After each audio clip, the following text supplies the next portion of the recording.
mee naar de kampioenskeuring gaan Beert en Jasper. Alle jaren weg. Dat is echt geweldig. Dat is apart. Alle jaren weg. Ja, hoe hoog vlak moet je Jasper wel even haaien? Heel leuk dat u even op visite komt bij Jasper. Maar zou u er wel even om willen denken dat daar een aantal jonge hengsten vandaan moeten die nu ook weer naar de baan moeten. U zult er wel even rekening met de andere paarden houden. Internationale voorbrenger. Reggie. Komt uit Amerika. Ja, en hoe komt hij bij je? Nee, hij is bij Stal Okkema, is hij. En hij komt bij ons, ja, ik kan wel Fries praten vanzelf. Ja. Ja, en hij komt bij ons te voorbrengen in het simmer. Helemaal die keuring zien dus. En dan wil ik graag het voorbrengen leren. En ook kinderen op hingstkeuring draven. Jelmer always played with me. They say you need to be in white clothes and help run. And you can do it, you're fast enough, it's all day. Dat is niks als je draven moest, toch? Nee, dat is geweldig. En ik wil voor die jongen de bekroning op een werk. Ze hele simmer oefenen. Ja, Jeren roemt die draven, dus wat alle voorbrengers willen. Ja.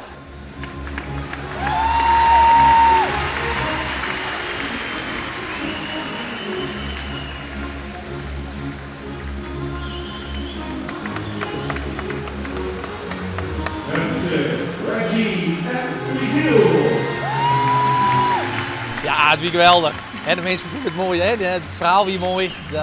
Ze zeiden dat hij uit Texas kwam en hij hier de mensen direct op zijn hoorn. Ik vond dat het geweldig. Hij staat het hier super stil. Hij liet hem stappen waar de stappen moesten en hij kon draven.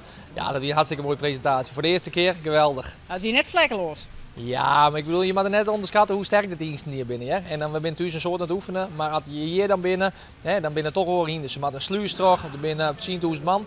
Ja, dan, heb je wel, dan is het hard een keren. Maar hij die het wel, nou ja, het was net vlekkeloos, maar hij kwam met een klem te zitten, hè? Ja, maar hij kroepte er mooi tussen terug, dus ik vond het geweldig. Ja. Jij is ervan genoten? Ja, absoluut, absoluut. Ja. Hey Reggie, how are you? I'm doing good. Little out of breath, but it's okay.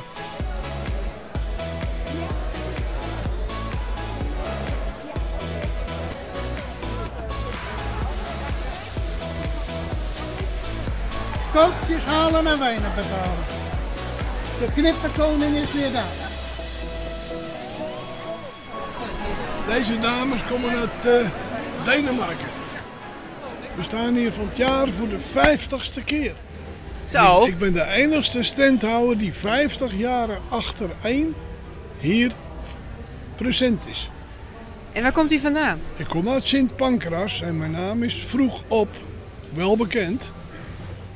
Want ik stond vrijdag altijd op de veemarkt in Leeuwarden en toen zeggen die mensen van de veemarkt, Vroeg Op, wil jij vandaag om 1 uur ingepakt en de auto weg hebben? Ik zeg waarom? Nou, we hebben hier morgen hengstenkeuring en we moeten al die stront moeten wij nog, nou ja, opruimen. Ik zeg, mag ik daar staan? En toen kreeg ik als eerste daar een stand. En dat was meteen al positief. En zo langzamerhand word je dan ook Friesen minded. Zullen we nog 1 keer toejuichen, dames en heren? Laat het nog eens een keer horen.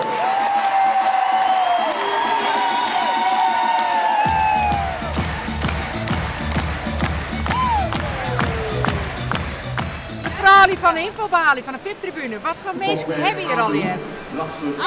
Heel veel buitenland. Heel veel buitenland. Rusland, Iran, Mexico, heel veel Amerika. Ja, all over the world. Bijzondere types? Ja, hele bijzondere types. Heel blij man. Een Indiaan? Oh ja, wij. Ja. En mensen die hebben een tattoo shop. Die zitten helemaal onder de tatoeages. Heel veel liefhebbers. 7 jaar. Ja, het is fantastisch. Hele mooie sfeer. Het is echt heel leuk. This is my 3rd year now. And we have 3 Friesians that we bought in Holland and we flew to America.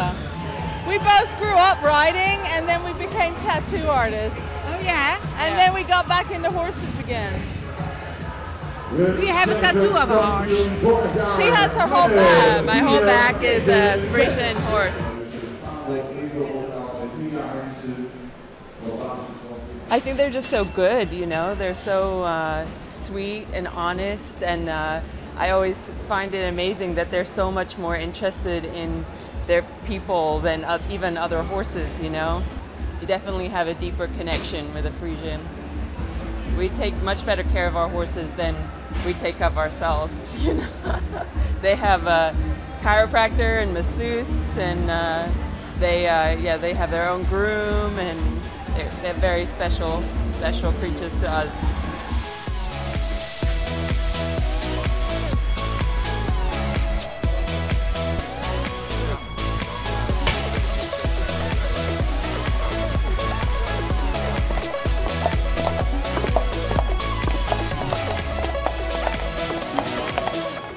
Een Fabringer op klompen, dat zie je net vaak.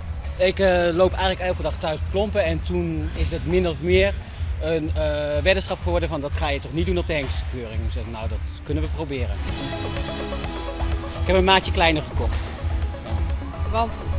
Dat schiet ze niet zo snel uit.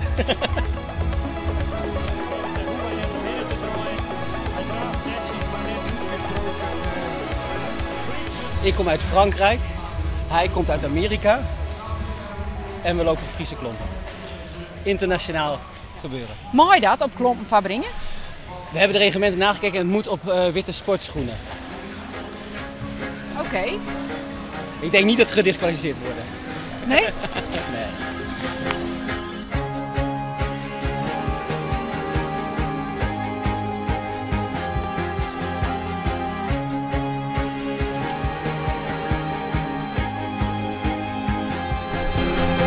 Hey, daar hebben we het onder controle, meneer. Nou, bijna. Nog even de finale dan.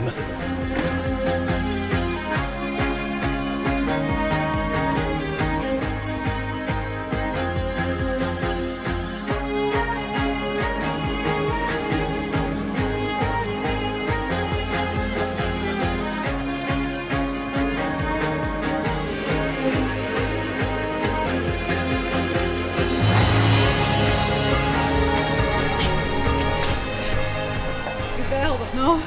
Dit is zo mooi. Dit weer echt genieten. Ja, de dienst super. Hè? Toppers. Dit is er super emotioneel van. Ja, jongen. Ja. Je trainen je zo vol en zo soort voor. En het moet dan even in die 8 minuten. En als het dan slaagt en als het dan goed gaat en we komen bij heel ver rond, daar ben we zo dankbaar voor. Dus ja. Mooi rijden nou? Ik vind het geweldig. Ach, ja, ik vind het echt heel mooi.